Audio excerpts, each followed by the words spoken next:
बांग्लादेश में एक सियासी भूचाल आया है तो भारत में विज्ञान एक नई छलांग लगा रहा है।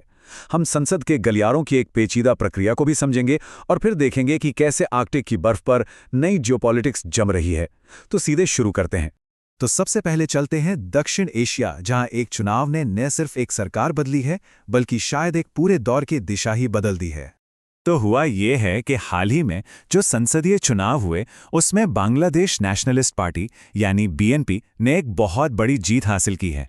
ये अवामी लीग के पिछले शासन से एक बहुत बड़ा पॉलिटिकल शिफ्ट है। और ये कोई ऐसी वैसी जीत नहीं है, ये एक जबरदस्त जीत है। आप सोचिए, 300 संसदीय सीटों में से 2/3 बहुमत। ये एक बहुत ही साफ जनादेश दिखाता है। और इतने बड़े बहुमत का मतलब ये होता है कि आने वाली सरकार के पास बड़े और कड़े फैसले लेने की पूरी ताकत होगी। तो इस बड़े बदलाव के पीछे चेहरा कौन है? वो हैं तारिक रहमान, जो पूर्व प्रधानमंत्री खालिदा जिया के बेटे हैं। इस जीत के साथ ही देश की कमान अब एक तरह से एक नई पीढ़ी के हाथों में आ गई है। अब इस पूरे बदलाव को और अच्छे से समझने के लिए बांग्लादेश के बारे में कुछ जानना जरूरी है ना? देखिए, 1971 में आजाद हुए इस देश की राजधानी ढाका है। और एक दिलचस्प बात बताऊं, यहां ब्रह्मपुत्र नदी को जमुना के नाम से जाना जाता है और कबड्डी इनका नेशनल गेम है। चलिए अब राजनीति की गलियों से निकलकर सीधे चलते हैं साइंस की दुनिया में। भारत में हेल्थ केयर सेक्टर में एक ऐसी पहल हुई है जो कई परिवारों के लिए एक उम्मीद की किरण जैसी है।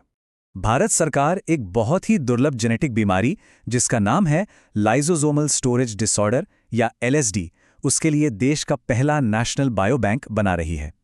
अब ये बीमारी है क्या?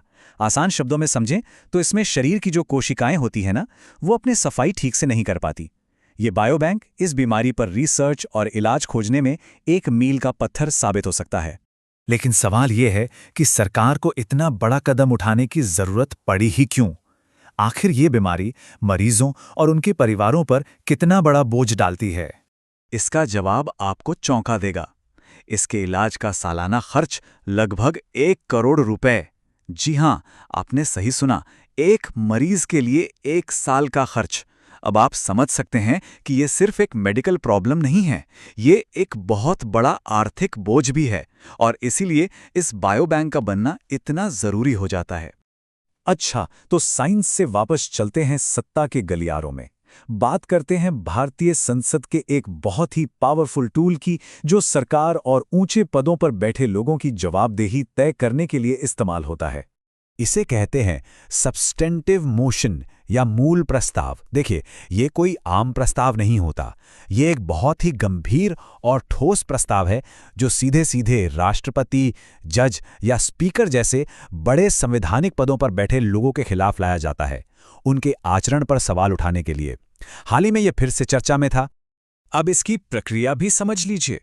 सबसे पहले एक सांसद नोटिस देता है, फिर स्पीकर ये तय करते हैं कि इसे मानना है या नहीं, और अगर मान लिया तो फिर सदन में इस पर जमकर बहस होती है और फिर वोटिंग होती है।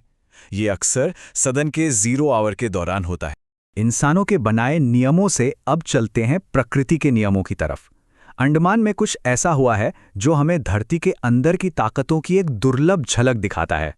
अंडमान के दिगलीपुर में एक मड वॉल्केनो मतलब कीचड़ का ज्वालामुखी फटा है। अब यह होता क्या है? इसे आप धरती के अंदरूनी प्रेशर का एक सेफ्टी वॉल समझ सकते हैं।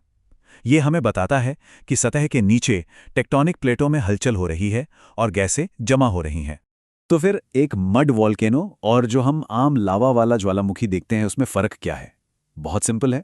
मड वॉल्केनो से कीचड़, गैस और पानी का ठंडा मिक्सचर निकलता है, जबकि लावा वॉल्केनो से आग उगलने वाला गर्म लावा और राख निकलती है। और ये जो अंडमान सागर का इलाका है ना, ये जियोलॉजिकली बहुत एक्टिव है। मतलब यहाँ धरती के नीचे काफ़ी हलचल रहती है। इसीलिए यहाँ ये मड वॉल्केनो भी है और पास में ही भारत का इकलौता एक्टिव लावा ज्वालामुखी बैरन आइलैंड भी है, जो इस पूरे इलाके की जियोलॉजिकल बेचैनी को दिखाता है। और अब चलिए हमारी आज की आखिरी कहानी की तरफ, दुनिया के सबसे ऊपरी हिस्से में, बर्फीले आर्कटिक में। यहाँ सिर्फ बर्फ ही नहीं बल्कि देशों के बीच रिश्ते भी जम रहे हैं। तो यहाँ नेटो ने आर्कटिक सेंचुरी मिशन लॉन्च किया है। इसमें कोल्ड रिस्पॉन्स जैसे बड़े बड़े मिलिट्री अभ्यास शामिल हैं। अब कहने को तो ये सुरक्षा के लिए है, लेकिन कई एक्सपर्ट्स का मानना है कि ये असल में कीमती खनिजों और नए समुद्री रास्तों वाले इस इलाके पर अपना दबदबा बनाने की एक बड़ी कोशिश है। इस पूरी जियोपॉलिटिकल शतरंज की बाजी में एक बहुत ज़रूरी मोहरा है ग्रीनलैंड। ये दुनिया का सबसे बड़ा आइलैंड है तो डेनमार्क के कंट्रोल में, लेकिन इसकी लोकेशन इतनी कमाल की है कि अमेरिका इसे अपनी सिक्योरिटी के लिए बहुत बहुत ज़रूरी मानता है। तो ये थी आज की कुछ बड़ी और अहम खबरें दुनिया भर से। चलिए एक नज़र में आज की सभी ज़रूरी बातों को फटाफट दोहरा लेते हैं। तो फटाफट से एक बार देख लेते हैं। बांग्लादेश में बीएनपी को मिला 2/3 बहुमत। भारत में एक बहुत महंगी बीमारी के लिए बन रहा है पहला बायोबैंक। संसद में हमने समझा सब्सटैंटिव मोशन की ताकत को। अंडमान में मड वॉल्केनो ने हमें टेक्टोनिक प्लेट्स की हलचल दिखाई। और आखिर में आर्कटिक में नेटो आर्कटिक सेंचुरी मिशन के जरिए अपना दबदबा बढ़ा रहा है। तो देखिए, सियासत बदल रही है, साइंस तरक्की कर रहा है, धरती खुद करवट ले रही है और दुनिया के एक कोने में नई जंग की तैयारी हो रही है। ये सब देखकर एक सवाल तो मन में उठता है कि जब इतनी सारी चीजें एक साथ बदल रही हों, तो दुनिया में शक्ति का अगला बड़ा केंद्र या टकराव का अगला बड़ा मैदान कहाँ बनेगा? इस पर सोचिएगा जरूर।